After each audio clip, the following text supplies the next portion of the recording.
বড়লোক আত্মীয় স্বজনের বাসায় গিয়ে মাংস পোলাও খাওয়ার চেয়ে আমার মনে হয় নিজের বাসায় বসে পান্তা ভাত আর মরিচ পোড়া খাওয়াও অনেক ভালো। ঘরে যদি চাল না থাকে তাহলে একবেলা খাও, তাও আত্মীয় স্বজনের কাছে যেও না। খিদের জ্বালা যদি সইতে না পারো পেটে গামছা বেঁধে রাখো, তাও আত্মীয় স্বজনের কাছে যেও না।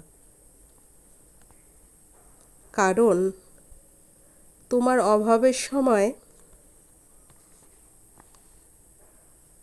তাদের দিকে শুধু একবার তোমার সাহায্যের হাতটা বাড়িয়ে দাও, দেখতে পাবে তাদের আসল রূপ। কারণ যখন তোমার সব থাকবে তোমার পাশে সবাই থাকবে, যখন তোমার কিছুই থাকবে না তোমার পাশে কেউ থাকবে না। বর্তমানে টাকার কাছে সবাই হার মেনে যায়। যার টাকা আছে তার মান আছে, সম্মান আছে, আদর আছে, ভালোবাসা আছে। আর যার টাকা নেই তার কিছুই নেই, মান সম্মান তো নেই, ভালোবাসা তা তো দূরেই থাক।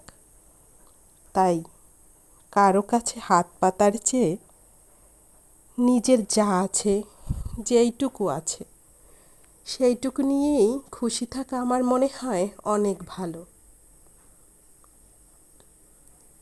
তুমি যখন অভাবে পড়বে তোমাকে তো কেউ সাহায্য করবেই না, বরঞ্চ তোমাকে সবাই উপহাস করবে, তোমাকে নিয়ে ঠাট্টা করবে। এটাই দুনিয়ার নিয়ম।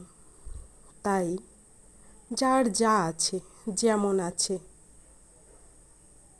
সেটা নিয়েই সবার সুখী থাকা উচিত। কারণ সময় কখনোই এক জায়গায় থেমে থাকে না, থেমে থাকতে পারে না। একদিন সুসময় আপনারও আসবে, ইনশাল্লাহ।